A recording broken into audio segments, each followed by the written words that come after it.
क्या होती है? तो अगर आपको पता है तो कमेंट बॉक्स में अपना विचार जरूर डालिएगा। दूसरा क्वेश्चन है संयुक्त स्वरों की संख्या। संयुक्त स्वरों की संख्या, संयुक्त स्वरों की संख्या क्या होती है? ठीक है, तो आइए हम बताते चलते हैं। ऊष्म वर्णों की संख्या होती है 4। ऊष्म वर्णों की संख्या होती है 4।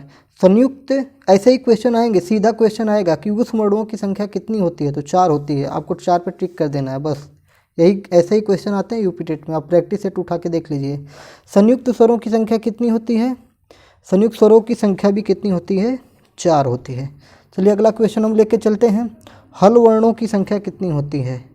हल वर्णों की संख्या कितनी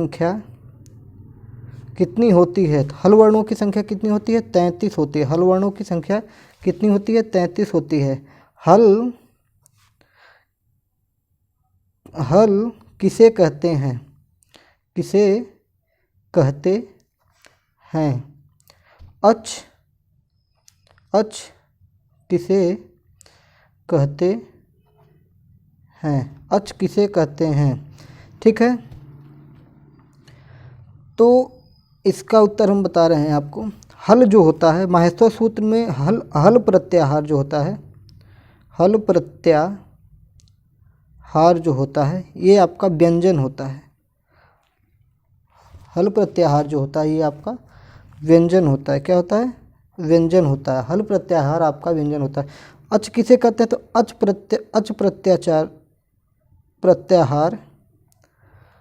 प्रत्याहार आपका स्वर होता है।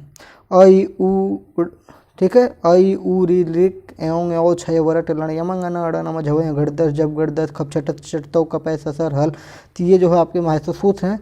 तो उसमें से 1 से 4 तक आपका अच होता है और 5 से 14 तक हल होता है। ठीक है,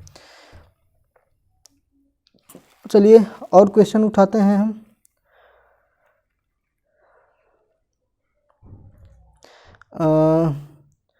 हल प्रत्याहार में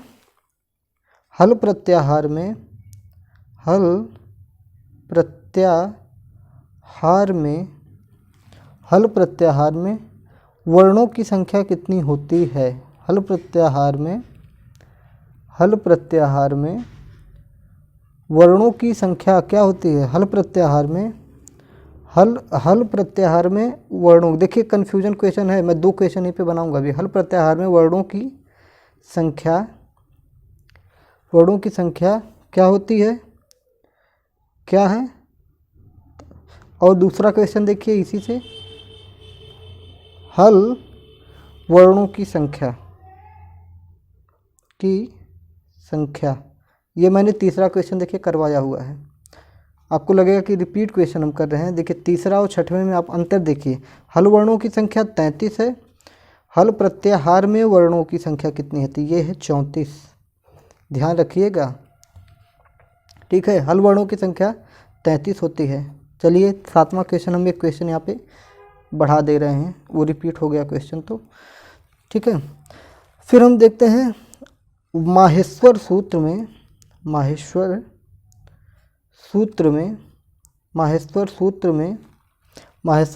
में इत संज्ञक वर्णों की संख्या।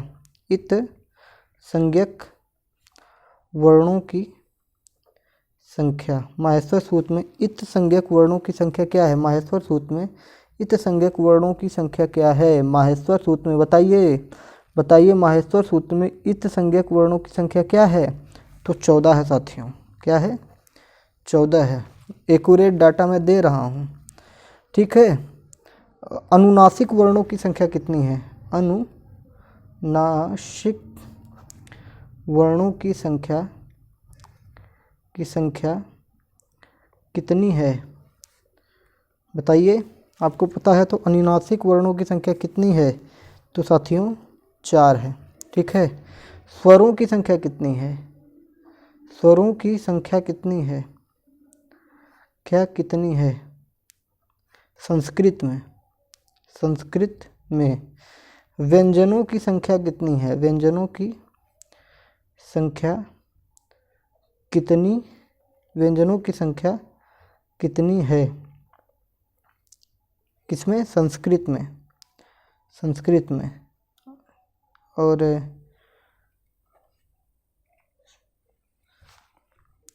स्वर किसे कहा जाता है स्वर में संस्कृत में? तो स्वर को संस्कृत में क्या कहा जाता है और व्यंजन को संस्कृत में क्या कहा जाता है? ये एक्स्ट्रा मैंने ले लिया है। स्वर को अच कहा जाता है, ऊपर मैंने बताया। व्यंजन को हल कहा जाता है। जो इंपॉर्टेंट क्वेश्चन होते हैं मैं उसको रिपीट भी कर देता हूँ, ठीक है। तो हल होता है, हलंत जरूर लगाएंगे। व्यंजनों की संख्या कितनी है? तो मैंने आपको बता दिया है 33। हल कितना है? 33 है। अच कितना है? 9 है। अच कितना है? 9 है। तो ये रहे महत्वपूर्ण क्वेश्चन जो आज हमने टॉप 10 लिया था। यूपी टीईटी प्रैक्टिस 2 था ये। आज हमने संस्कृत ले लिया था जिसमें मिक्स क्वेश्चन नहीं लिए थे। तो 10 की जगह हमने 13, 14, 15 उसके अंदर और भी क्वेश्चन बता दिए। तो अगर अच्छा लगा हो तो चैनल को सब्सक्राइब कर लीजिए, अपने और मित्रों में शेयर कर दीजिए। बने रहिए मोहन इंस्टीट्यूट आजमगढ़ के साथ। जय हिंद, भारत माता की जय।